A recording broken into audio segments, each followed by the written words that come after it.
ఒకనొక దశలో ఎంపీపీగా పేరు కూడా మీద రావడం అనేది జరిగింది. సో అలాంటి లీడర్ మళ్ళీ ఎందుకు సైలెంట్ అయిపోవడం అనేది? ఇప్పుడు కూడా ప్రత్యక్ష రాజకీయాల్లోనే ఉన్నాము. కాకపోతే ఏంటంటే ఏ పదవి తీసుకోకుండా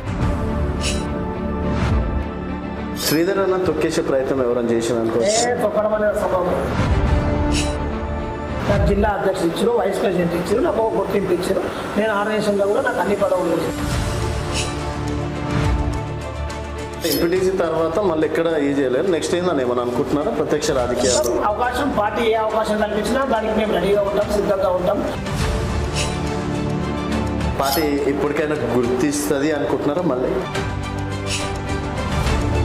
వైద్య శ్రీధర్ అంటే ప్రపంచం తెలిసింది పార్టీ ద్వారానే కదా. ఎంతసేపటికి భారతీయ జనతా పార్టీ నేతలు హిందూయిజం జై శ్రీరామ్ అనే నినాదాలతో రాజకీయాలు చేస్తారని చెప్పేసి ఈరోజు ప్రపంచంలో ప్రతి ఒక్కరు జై శ్రీరామ్ అని పిలుస్తున్నాం, ప్రతి ఒక్క అధ్యక్షుడు జై శ్రీరామ్ అని పిలుస్తున్నారు, సంస్కారంగా నమస్కారం చేస్తున్నారు. అంటే దాని గొప్పతనం భారతీయ జనతా పార్టీది భారతదేశాన్ని. శ్రీధర్ అన్న ఎప్పుడు కూల్గానే ఉంటాడా, అప్పుడప్పుడు వైలెంట్గా కూడా ఉంటాడా? అంటే పరిస్థితులను బట్టి భారతీయ జనతా పార్టీ కార్యకర్తలకు అన్యాయం ఎక్కడ జరిగినా వైలెంట్గానే ఉంటాం. శంషాబాద్లో కూడా గ్రూప్ రాజకీయాలు ఏమైనా ఉన్నాయా? శంషాబాద్లో గ్రూప్లో లేవు రాజకీయాలు. టీఆర్ఎస్ని కూడా కాదని బీజేపీ థర్డ్ ప్లేస్లో ఉన్న బీజేపీకి ఓట్లు వేస్తారు అనుకోవచ్చు.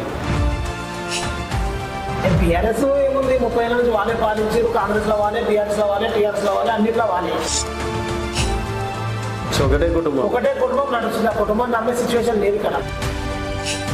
వాళ్ళ ఓట్లు వేసే ప్రసక్తే లేదు. వాళ్ళ చిత్తుగా ఓడగొట్టి ఇంటికి పంపిస్తారు.